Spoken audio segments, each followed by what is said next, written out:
Gratë dhe vajzat festojnë sot 8 marsin Dita e Gruas, e cila në mjaft të vende kremtohet si fest kombëtare që përkujton përpjekjet e grave për barazi, paqe, drejtësi në gati 9 dekada.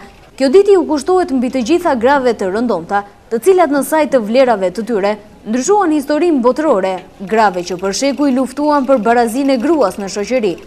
Ideja për ditën ndërkombëtare të gruas u hodh fillimisht në fillim të shekullit të 19, e cila ishte një periudhë e tronditur nga trazirat dhe shtimi i popullsisë për botën e industrializuar. Dita e parë nacionale e gruas u festua në Shtetet e Bashkuara të Amerikës më 28 shkurt 1909, deri në vitin 1913. Kjo ditë vazhdoi të festohej të dielën e fundit të shkurtit. Në vitin 1910 në Kopenhagu vendos që Dita e Gruas të festohej në të gjithë botën për nder të lëvizjes së grave për të drejtat e tyre dhe për t'i mbështetur gratë në njohjen e statusit të tyre në shoqëri. Në qendër të Tetovës janë vërejtur një numër i madh i grave të cilat kishin dalë për të bler lule me rastin e 8 marsit. Mnogo poslova od prošle godine. Pa shmimat janë sot i kina zri 15 miliard. Puno është mirë, inshallah ka përci mirë, mos në ka peshavi. Kundra viteve kalume është pa ndovët, nuk është si gjikakon, për shembull ma para, vjet par vjet, ka konë shumë ma shumë se sa si mjetë.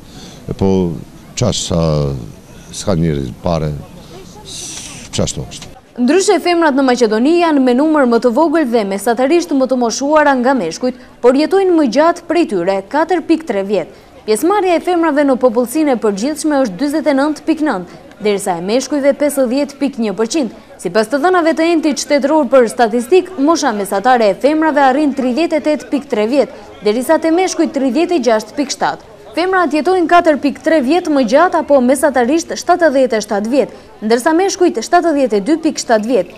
Statistika tregon se pothuajse 2/3 nga popullsia jo aktive janë femra.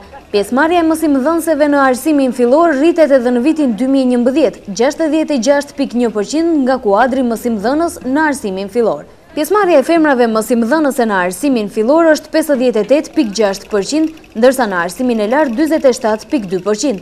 Numri i studentëve të diplomuar femra në vitin 2011 arrin 56.7% nga numri i përgjithshëm i shtetasve të diplomuar të Republikës së Maqedonisë. Gjithashtu edhe numri i femrave të cilat kanë magjistruar dhe doktoruar është më i lartë në krahasim me meshkujt.